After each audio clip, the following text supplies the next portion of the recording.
Okay, all right. Welcome everyone to Dialogues at Dusk. Today's episode will be called Social Shifting, and I'll be your host Zoe. And today I'm joined by Greg Loring-Albright, who designs games and teaches students at the Harrisburg University along the Susquehanna River.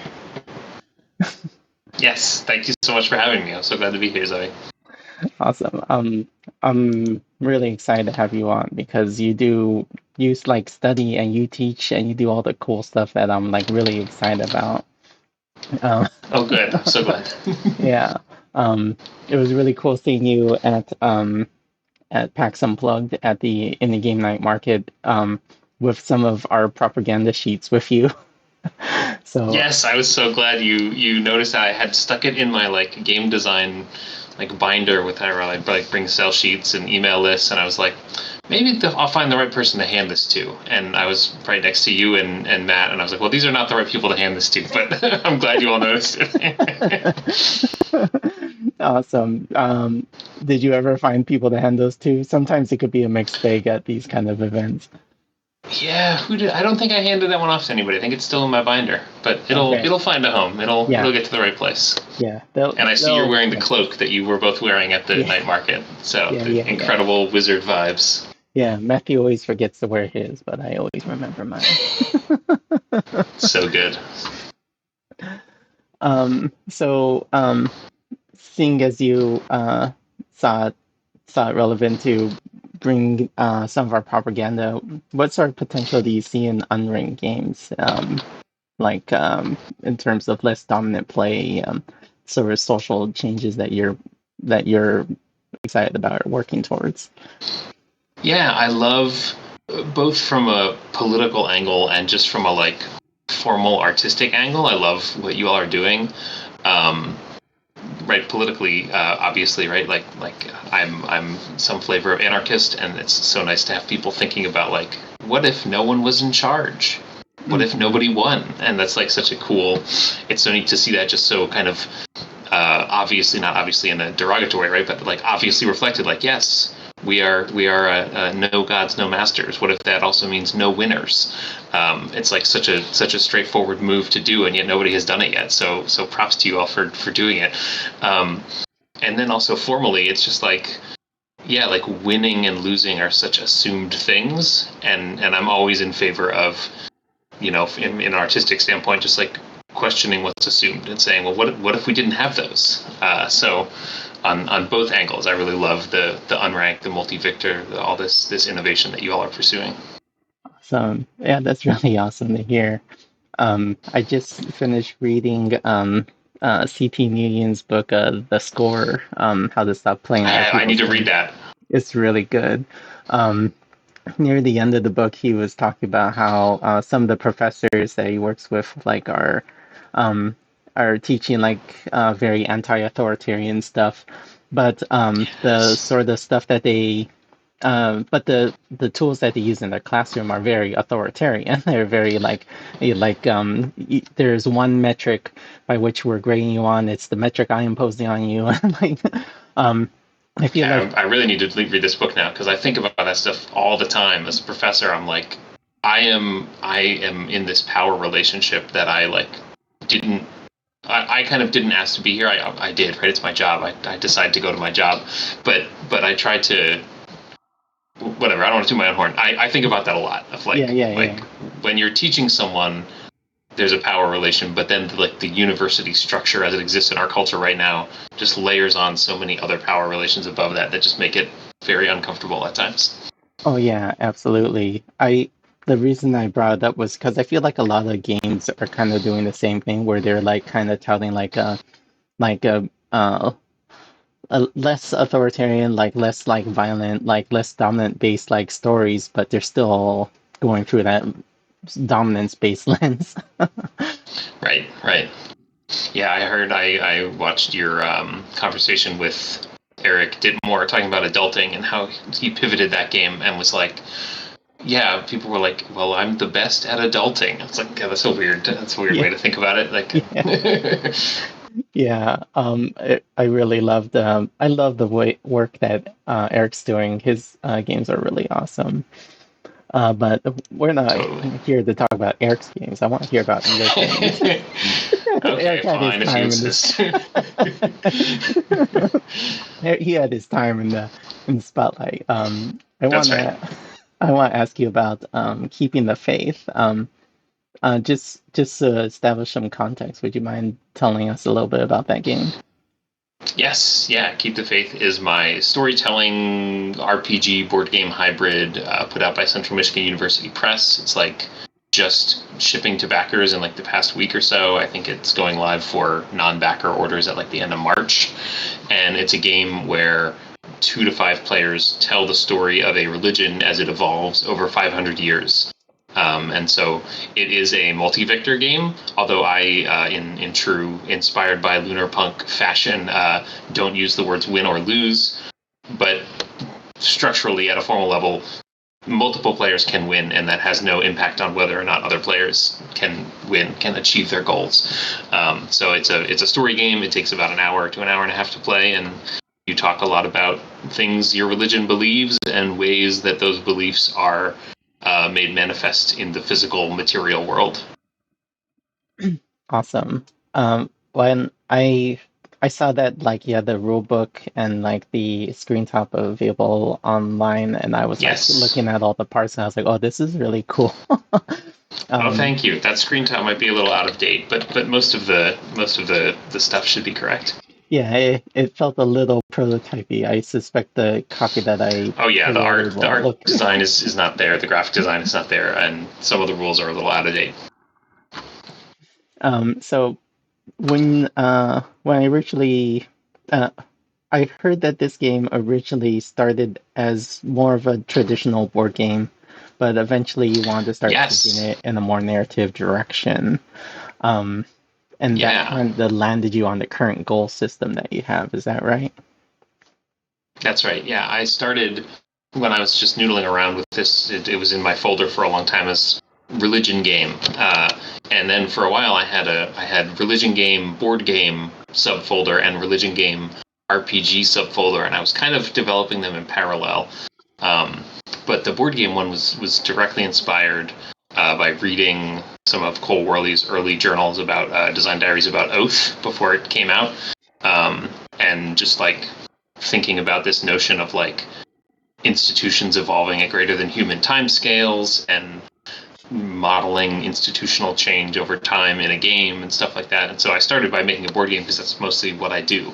Um, and the board game was interesting. I play tested a couple of versions of it, but what I found was that people were really getting into the mechanisms, and then they would tell a little sort of summary story at the end. Usually because I prompted them, and I was like, I want them to be telling the story as they play. And so I said, well, I have what kinds of games? Gee, I wish someone made a kind of game where you told a story while you play. It's RPGs, right? And so, um, and then I was very daunted. I was like, I don't know anything about RPGs. I don't play a lot of them. I have never designed one before, so I was like nervous to take that step. But I was inspired then by Fog of Love, Jacob Jaskov's multi-victor game of it's the I think the box says romantic comedy is a board game, which I think is wrong. It's not a romantic comedy, but it's like it's often a romantic tragedy. Yeah, But I yeah. love that game, and I was like that really inspired me. Like, oh, I think my internet died briefly, but it might be mine too. Who can say? all right. But anyway, Okay. that's the internet saying, Greg, you're talking too long. Fog of Love, great inspiration for board game RPG hybrids. I love the contrast of inspirations of Oath, this like really heavy like political warring game, and Fog of Love, the intimate like two-person game. Yeah, and I don't know, like this is how I know that like this was like that they are both kind of the right choice for that project. It makes so much sense to me. But as soon as you say it, it's like, yeah, these are very different games to say both of these inspired this project. I think it's because like they're both very like social games, even if they're like about Yes. very different scales and very different like I don't know, I guess intensities, stakes, but they're still Yeah. They very both ask a lot of like over the table play of like I did play. I played a remote async play of Oath via Vassal for a little while, and that was interesting. But it really lost something. You really want to be able to look at the person playing the Chancellor and be like, "What are you gonna do?" And that's Yeah. like, I love that. To me, that's like board games. Yeah. I had a similar experience. I love that game so much, but it's so hard to find the time to play it. And I tried asynchronous, and yeah, it's the same problem. It's just so much of that game banks on you like wheeling and dealing with the other people, and when all that's like broken up over like days and people Watching someone forget else's stuff. turn Yeah. unfold in real time is so different from reading the text log of what happened in their turn in the past. And Hmm. yeah, Hmm. Awesome. So so you so so you describe it as a kind of more of a TTRPG, but it still has like very like structural mechanical bones to it. Um, yes. so I guess what elements do you feel like were what this feels kind of ship of Theseus. Like, what point do you feel what were some of the like intrinsic the pivotal things that you felt like changed that kind of changed in your mind from a board game to like a TTRPG kind of experience? Yeah, the thing that kind of was the like through line across kind of all iterations of this game was this notion of like I really wanted players to play cards that had an observable fact about the religion. So like the altar. Okay, what does the altar look like? What do we do with it? Or the religious music. What does it sound like? What kind of instruments do we use? Right, and so in the board game, those had icons on them that were like you're playing the altar that is more about like taking power and wielding power over people, and you're playing the altar that's more like about welcoming people in, and so you could sort of decide which one would become the real altar.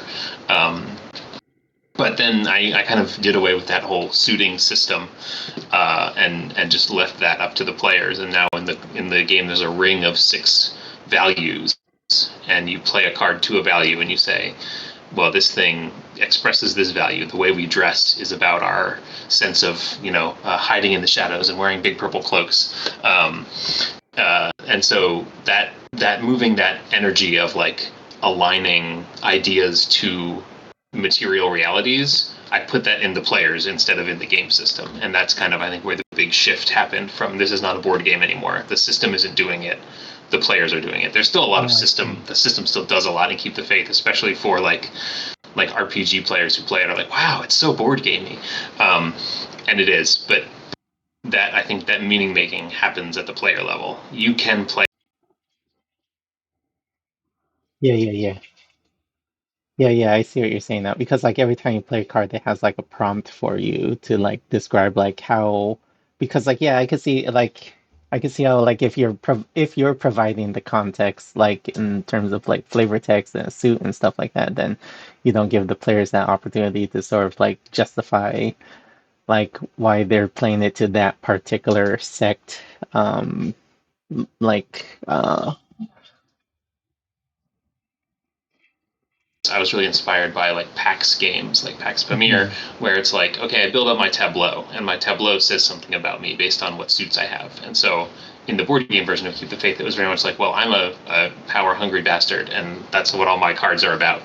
And so that's where I get to sort of narrativize, like, oh, well, then this is when I decided to become evil and take over, right?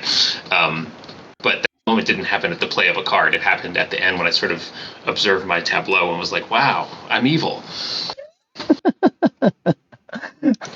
As we all do in our lives. Yeah. Like, oh shoot, I'm the baddie. That's right. That's right.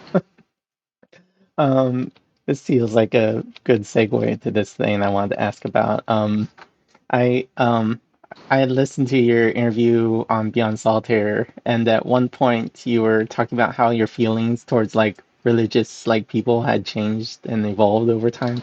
And at one point you said something along the lines of everything is determined sociologically. And I wanted to ask you like what you meant by that.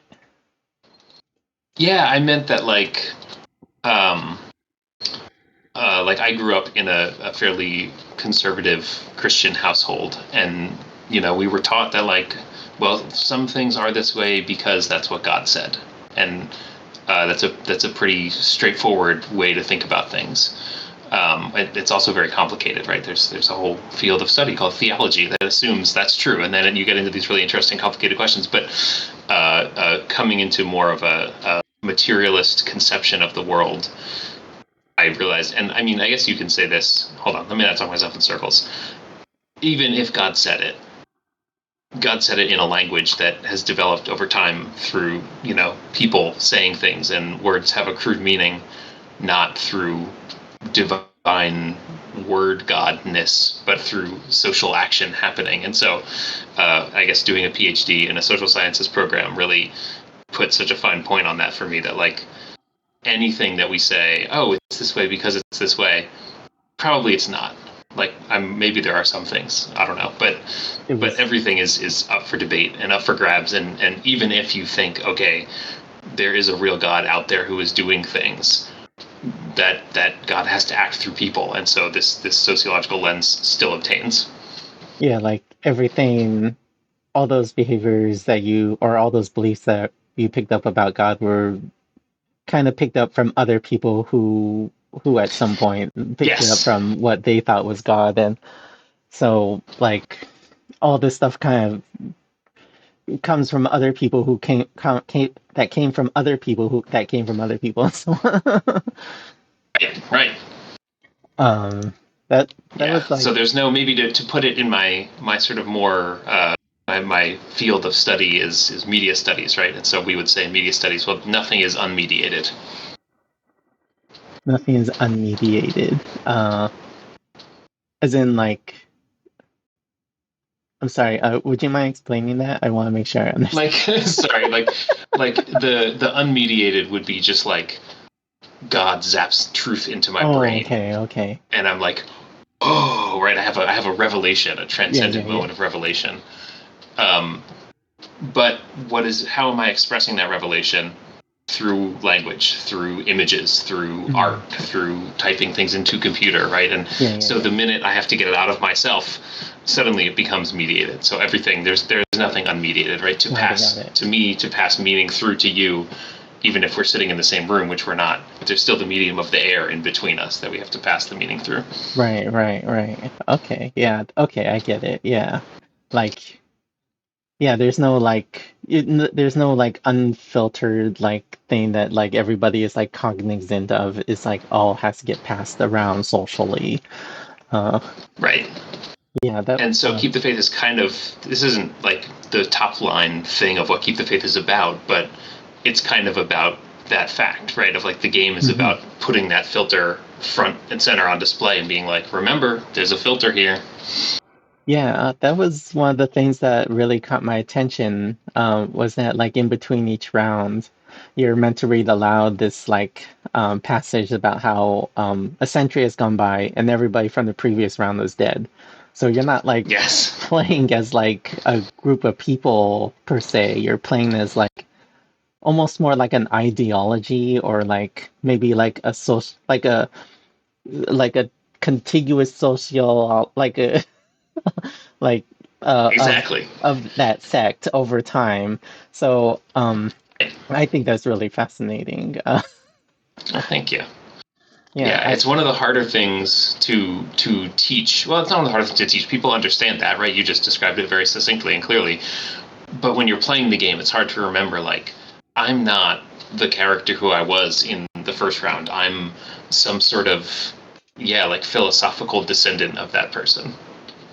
I do you think that that passage was like the key like to getting people to kind of grasp that? Because I feel like I've tried to experiment with like this kind of thing in some of my games in the past, but I always had trouble, always struggle to get people to kind of just like accept that, I guess.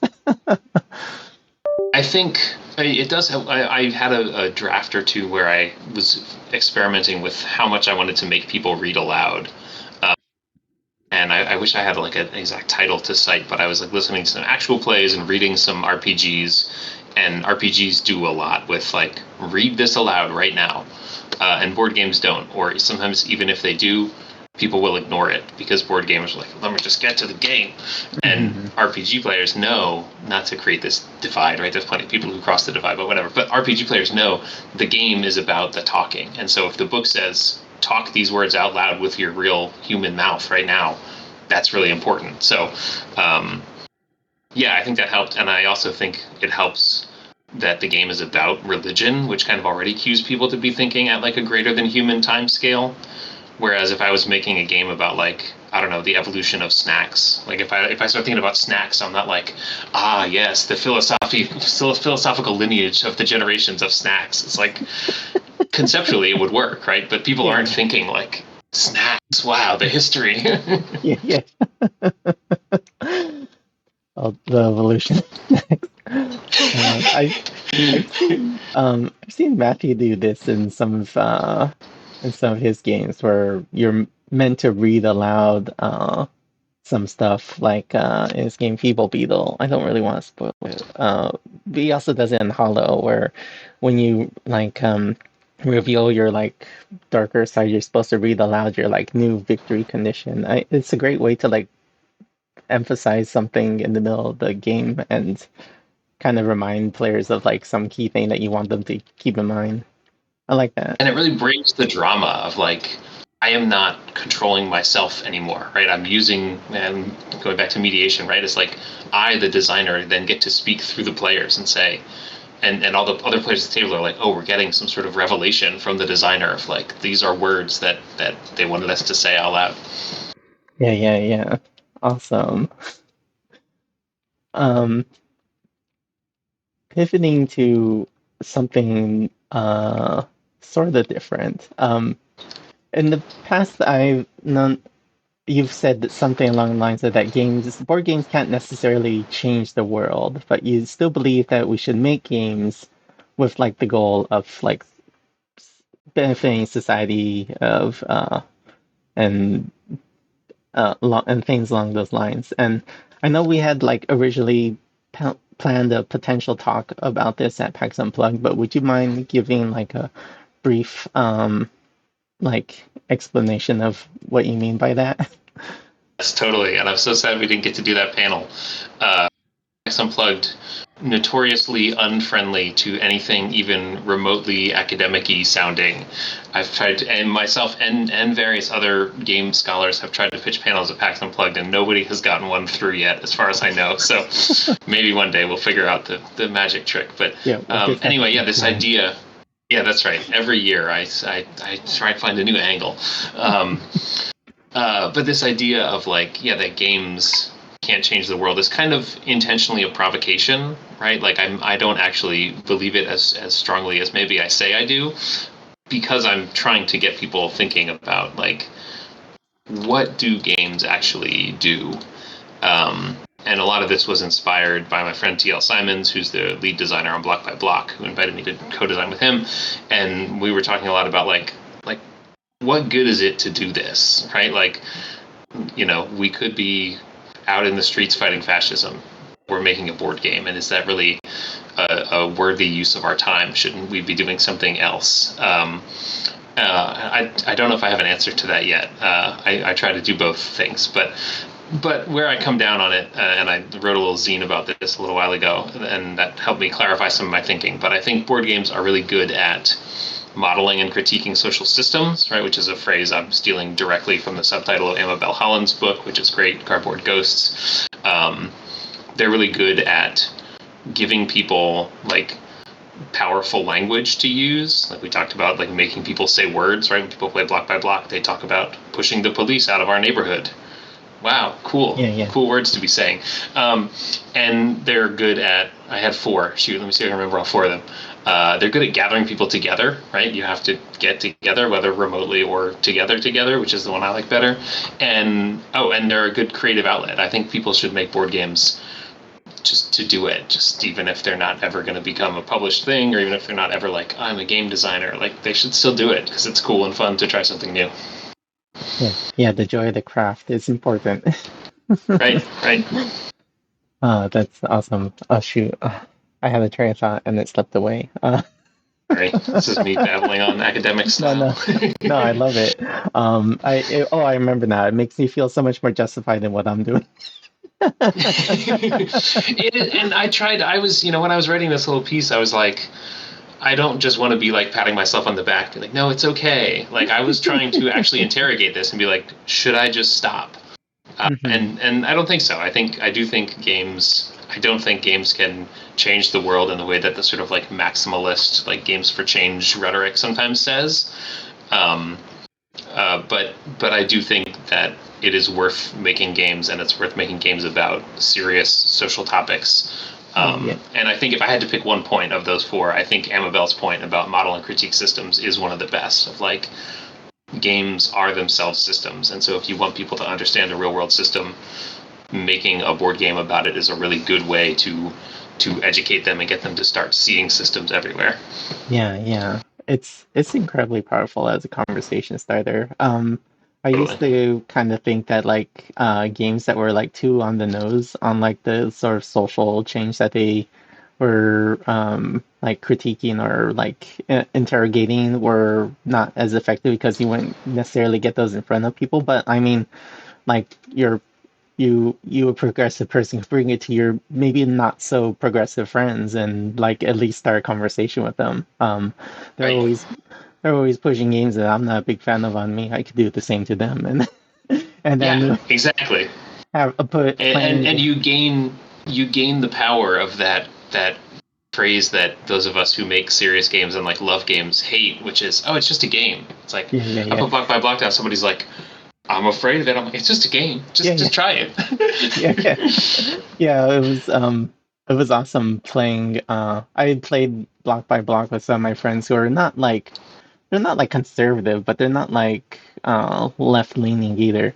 And they're like so are we the bad guys like knocking over the police cars? I'm like well they're like oppressing this neighborhood and we're just trying to get control of our own streets again. I'm laughing so hard because I just had this conversation with my 3-year-old, almost 4-year-old, about. Yeah. Yeah, I'm always having conversations with my kid about like my complex feelings about the police because Uh-huh. there's so much like propaganda like for kids. Like almost every show has like some hero that's a police officer. Like Dogman, It's truly wild. she really loves Dogman, and like of course Dogman is a cop. Like, but uh, all right, I digress. It's an important digression. It's worth thinking, especially because of like, yeah, whatever. It's kids are so wonderful and so hard. Yeah, yeah, yeah. Like Dogman has a lot of cool messages in it and explores a lot of cool things. So aside from the cop thing, I'm okay with her. And it's really a test for me as someone who values other people's autonomy and wants to value my kids' autonomy. And I don't want to say no. I need to say, here's why this makes me feel weird. And man, it's so hard to have those conversations, but it's important. I think. I hope. Apparently, it's my turn for the audio to die. I apologize. It'll be back in a second. I think I was just saying something about how I like some of the messages in Dogman. So despite that, I rather enjoy than if you try to just block a kid from having access to something, it'll just make them way more curious about it. And then I ask Greg to tell us a bit about Block by Block. Um, just Yeah, just to sort of establish like context, would you mind telling us a little bit about this very relevant game? totally. So block by block, it's right. Ta-da! It's there on my shelf. Well, awesome. It's a co-op with a semi-co-op mode, dice placement action game, where you play as one of four factions in a city that has a police presence, and you are trying to occupy districts and liberate the city. So it plays out. It's a very short real time scale. It's like you play like 7 to 10 nights usually. It's not like building a movement and organizing. It's like the shit has hit the fan, right? It's time to get in the streets, and that's the moment the game plays out, and it's all about logistics and organizing and figuring out where resources go.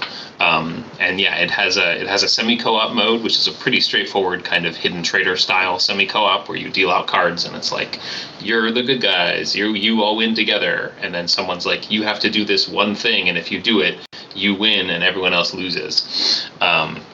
But of course, everyone has the loss condition that obtains in the full co-op one, which is the police drag out the movement too long, and then the army shows up and shuts you down. It almost had a more multi-victor system. I was so glad when I saw this question on the list, because TL and I tried really hard. I didn't quite have the language of multi-victor yet, but when we were working on this game, I was thinking a lot about like giving people the power to choose their own incentives in a game. And thinking about, like, you know, not just railroading them into, well, you got the bad guy card, so you're the bad guy now. It's fine. It works. It's in block by block. I like block by block. I'm not, like, critiquing it, but we took a couple design passes at a more, like, open system where it was like there's a row of face-up goal cards, and players could pick one or some of them to try and achieve as the game went on. And that would sort of shape the political character of your movement, right? The bad guy cards have names like the Vanguardist or the Statist, right? These sort of like historical moments of revolutionary failure where someone kind of decided, this is about me now, and they kind of took over the movement. And I really wanted people to have to grapple with that, to say like, oh, I could take over the movement right now. But we couldn't make it work without making the game a lot more complex than it is, and it's already relatively complex, so we decided, let's just cut that out. But I think fondly of that. It was like a card market of goals, and of like, maybe it's time for me to take the bad one, and I wish for that. So maybe in a future game, who knows?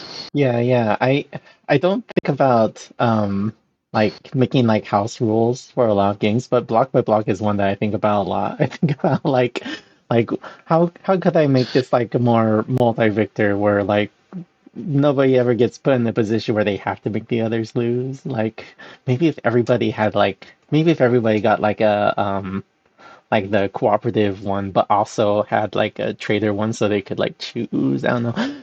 Yes. If you play test it, please tell me how it goes. I'm so excited to hear about this idea. I'll have to bring no in pressure. I would love to try that.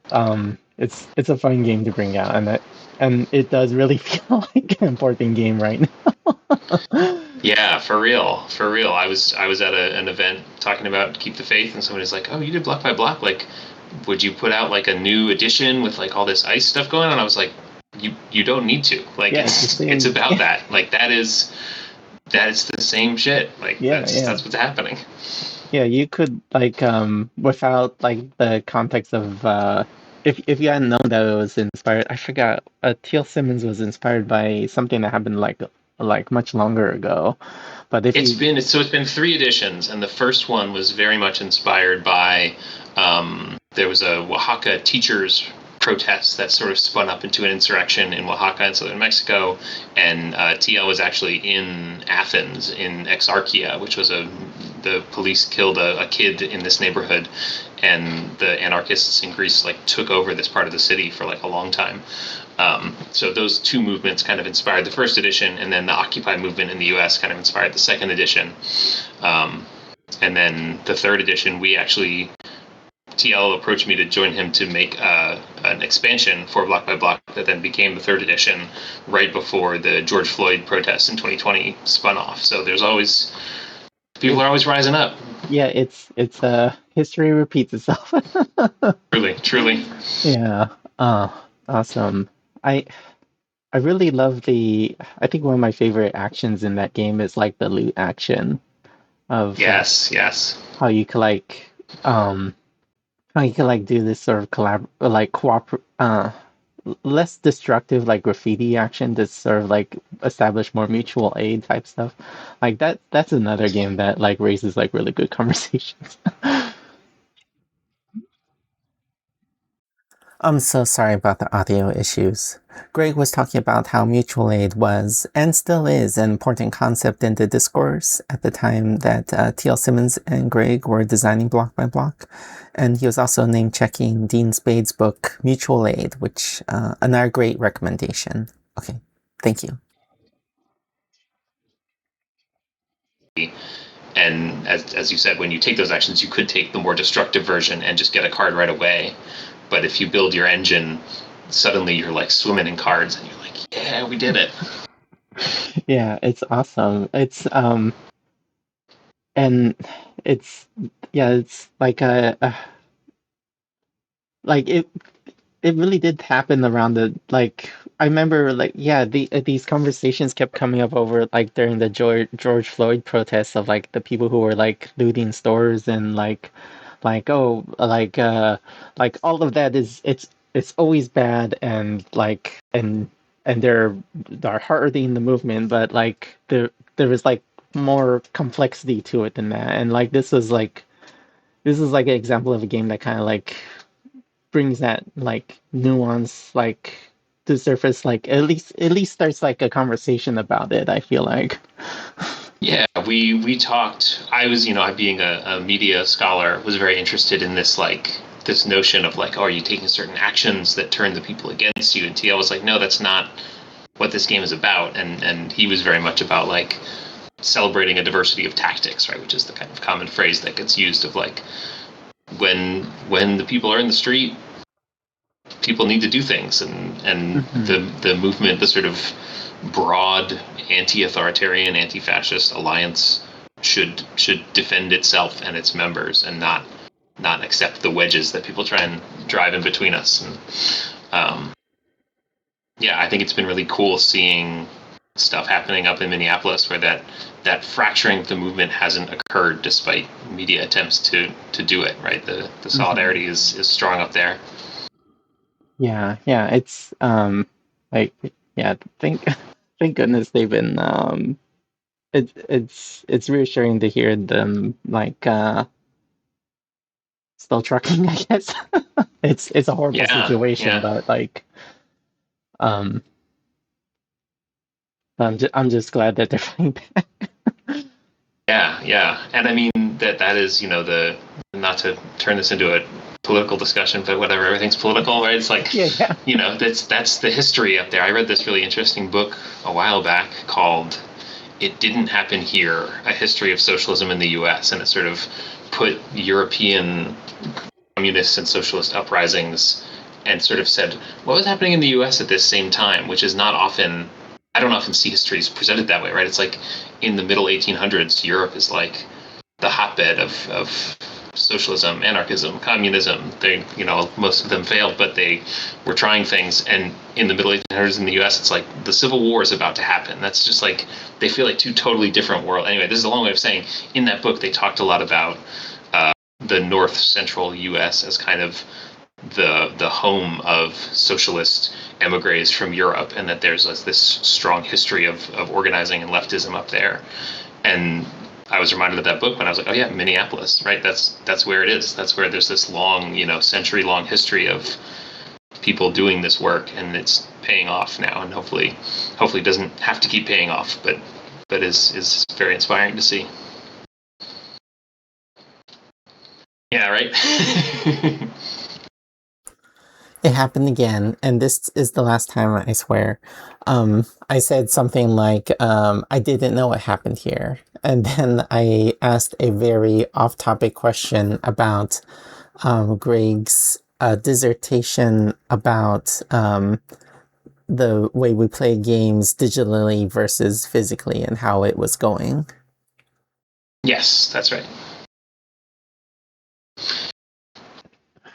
It was cool. I have tried a couple times to pitch it as a book, and I don't have a strong enough thesis. When I initially pitched the project to my advisor, I was just interested in like looking at board games as media and just watching people play board games. And then the pandemic happened, and so I was just planning I was going to watch 100 board game sessions, and instead I had to do a bunch of online. And so I was like, well, this is good. This is not the pandemic was good, but like getting another media form in the mix will be interesting. But I didn't coalesce around a big finding. There were some interesting things that I learned and that I theorized about how games function as media when they're remediated through things like Discord or Roll20 or BGA or whatever. But yeah, that I don't know. I'm frustrated with my lack of the thing all academics are supposed to do is you graduate and you work for a couple of years and then you publish your dissertation as a book. And I'm like, what is the book in my dissertation? I don't know. Well, maybe. Yeah, I don't know. Maybe you I have don't to go know. a different path. Maybe you have to publish a game instead. Yes. I'm too busy making games to Yeah. make my dissertation into a book. Yeah, instead of publishing a game, you got a university assign your game instead. Yes, and they are actually very, like, part of their mission there is to kind of legitimize games as a form of study, or like games as a product of study. And so my game was peer reviewed anonymously by two scholars who care about the topic. They were de-anonymized later, so I know who they are now. But they were like, we'll write you a letter to your university promotion committee saying, like, hey, you've done basically as much work as a book, and this should count as a book on your CV. And here it is in our university press catalog for them to buy if they want, which was very cool of them. Oh, there you go. Yeah, there's your book. It's keeping the I did faith. it. That's right. Accidentally did my book. Found something totally different. That's I honestly I didn't know that universities did this until I was like looking into your game. I think that's They're basically the only one. I know there's some. I've heard rumblings of people spinning up operations, other people spinning up operations to do this, but currently, as far as I know, Central Michigan is the trailblazer here. well, I I hope that it's very successful because I'd love to see more stuff like this. I think games would make like a very powerful medium for education. Um, For sure, especially when they're designed. Oftentimes I'll read, because that's what I do. I'll read academic papers about, like, oh, we taught people with this board game, and the board game is like, it's a Candyland reskin, and it's about science, and it's like, okay, cool, but there's so much more, right? Not to overly critique, right? People are trying something new, and I'm very happy that people are trying something new, but those of us who care about game design as a form have so much wisdom to share to help people steer away from the pitfalls that we all know exist in games like that. And so yeah, I'm excited to see more movement towards those of us who care about designing games to say, hey, come do this in a way that can be, like, verified. Awesome. Yeah. Yeah. That was like that was another thing that I don't know if I picked it up from CT Nguyen's book or if I just sort of like uh, misread it or just wanted to manifest into my brain that way. But I got the impression that he thinks that like games are like a powerful medium to like kind of break people out of like this kind of value capture pattern of like seeing Yes. metrics as like the one objective truth to pursue. Because they kind of like train you to like temporarily like adopt like different like values and then criticize those values like from like another layer away. So like Right. more games that kind of break out of this like clear metric good kind of pattern, like unranked games, like keeping the faith, like the more people will exercise that muscle to like uh bring more of their personal judgments towards values. Right, and that games can do it in both ways. They're so flexible. They can become unranked and say, hey, reject numbers, reject quantification, just do this thing for the sake of doing it. And they can also go the other way and be like, here is a thing you should pursue.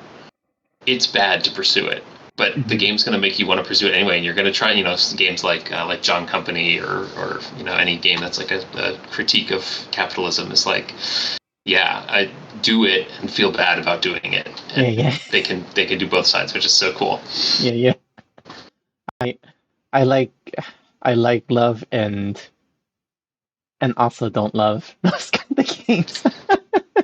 Oh yeah, I haven't played many of them, but the ones I've played I haven't enjoyed. But just conceptually, right? What Thi Nguyen is talking about is like, you get into a system and you're just like, yeah, I'm in the system, and then you pop up and you're like, oh, and I've had revelations like that, not about games that are like, kind of trying to rug pull me or be mean to me, the player.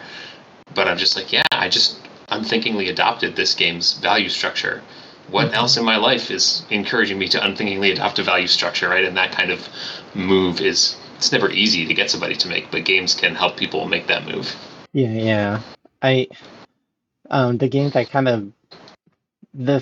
kind of shook me the hardest in that way was probably Undertale, strangely enough. Like I have never played it, but I've heard people talk about this moment happening.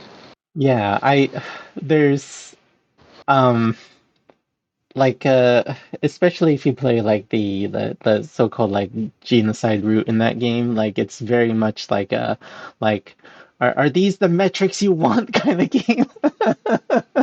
And Oh, you think you should just kill people because it's a video game? Look at all the people you killed. Yeah. yeah, here your metrics. Are you happy now? You got the highest level. Right. Yep. Yeah, somewhere in I haven't read the new book, but somewhere in his first book, Thi Nguyen says something like, "We were so worried about games making our kids into school shooters, we forgot to worry about games making our kids into capitalists." That's my paraphrase. I don't think that's his exact wording, but I was like, "Damn, like he got it." Yeah. In games agency of art filled me with like so much dread and like like terror, like oh no, we're all swimming in the soup of metrics. How are we ever gonna get out of this? And then Adrian. Oh, I'm sorry. Go ahead. no, I was reading then reading his the score kind of made me like calmed me a little bit. So his first book was like Panic, and then the second book was like Calm. Problem. The solution. Yeah. Yeah, I think Adrian Hahn, who is a scholar of like immersive activities and like games that sort of bust out into the real world, I think he's also working on a book about like an anti-gamification book that I'm also very excited about. I'm sorry, let me write this down. So, Yeah, Adrian Hon, Hon, yeah. Okay. All right, taking note of that because I just finished the score, so I'm reading a new book. Perfect. Very cool. Oh, here it is. It came out already. It's called You've Been Played. Oh, okay. How corporations, governments, and schools use games to control us all. Yeah. This feels like it'll be like another perspective of sounds like a very similar issue. It might go back into the like, oh no, we're all swimming in it. You need to queue up a fourth book to bring you out of it. Yeah.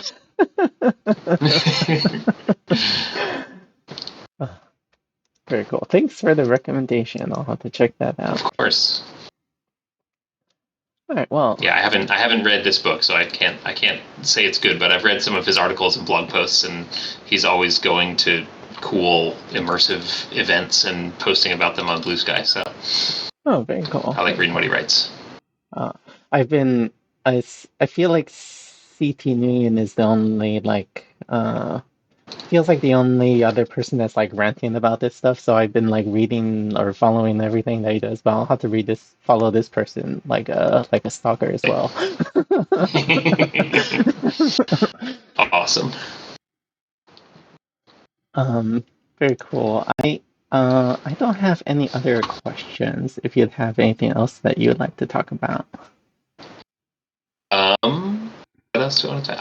I'm so excited to this. We have 10 minutes. We probably don't have time for this whole conversation, and it's late, and I'm not a night person, so I will fall asleep soon. But I would love to hear, and maybe I'm just doing the book proposal live on air, but I feel like there's a way to like what are all the ways to make a multi-victor and an unranked game, right? Like there's got to be a maybe this is the next piece of lunar punk propaganda that comes out, right? Which is just like models, like almost like plug and play. That sounds too mean or like too oversimplified, but like I would love to hear, you know how like sometimes you hear a game design podcast and they just immediately get deep in the weeds on like what about a Winston draft? What about this kind of like I want to hear that conversation about multi-victor and unranked games. I just want to like hear you and Matthew and whoever else is interested just getting like hyper technical about it and be like how do we actually design one of these? Because I've like stumbled upon it by like playing Fog of Love and like reading y'all's stuff. But I want to hear the masters at work. Or you mean like you want to hear us like create like detailed like subcategories and like of like different types of Yeah, multi-victor games?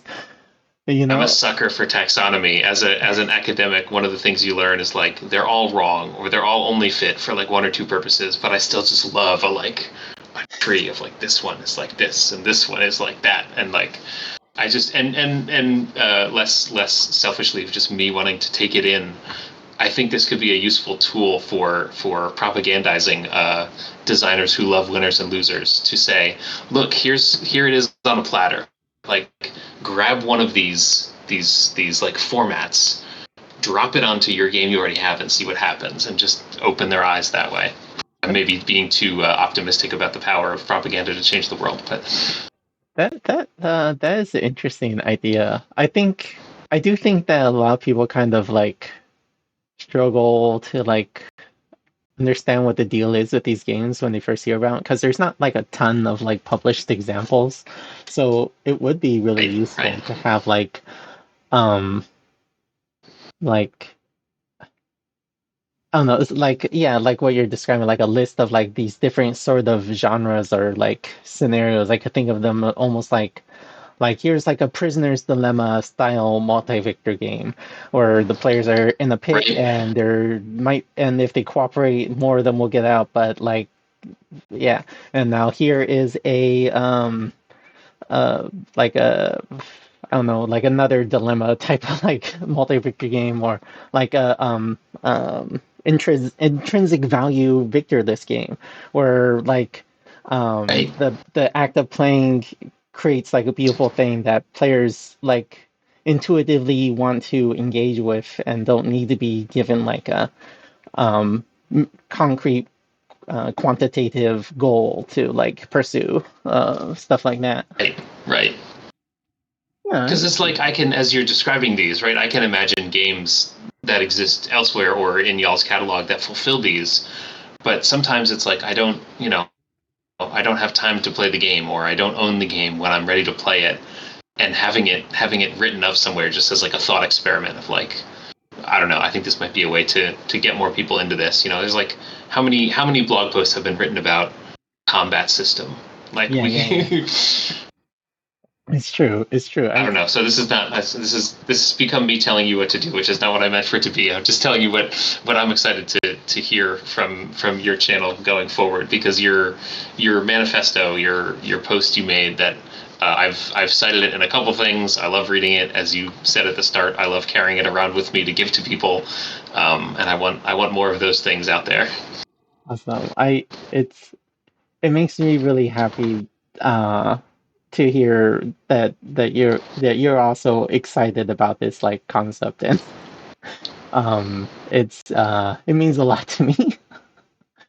Good. I'm glad. It's genuinely inspiring to see somebody saying something so like wacky and out there, parentheses complimentary, as like games don't have to have winners. Like that's just it's cool. And it's like I don't know, some people will say like, oh, like, well, games need winners to provide tension and drive, and I'm like, yeah, I get that, right? I tried to make Keep the Faith without any goals at all, and people were like, what do I do? Yeah. um but it's still like it's worth doing the experiment, right? And I think you all have discovered some really cool ways of play that emerge from doing this experiment, and even if you hadn't, it would still be worth doing. But it's paying off, which is so cool. Awesome. Thank you so much. Um, Of course. so we're about wrapping up. Is Where can people find you, your games, and all your stuff? Yes, I am. Greg is on the go. Greg, not Gregg. Greg is on the go on Blue Sky, on Itch, where you can find the zine that I mentioned is on my Itch page. I have a website, but it's mostly boring academic stuff. GLoring-Albright.com. But I'm most active online on Blue Sky, so that's where if you want to talk to me about this stuff, I'm happy to chat. And Keeping the Faith is like available for pre-order too, right? Oh yes, I should plug the work that I'm here ostensibly to talk about. Yes, so Keep the Faith has finished. It's finished its crowdfunding, but you can get it at Central Michigan University Press. Let me just see if the SEO works. Central Michigan University Press, Keep the Faith. Yes, that will take you to the product page, which says this item will be released on March 31st. So you can be one of the first people after the bagger kit backers to get Keep the Faith. And I know that works because I pre-ordered it. All right. Thank you. Well, thank you so much. It was really a pleasure talking with you, and I lied. I didn't see that happen again at the end. Greg is an amazing guest. Absolutely, this was a great chat. Thank you so much for having me on. Thanks for watching.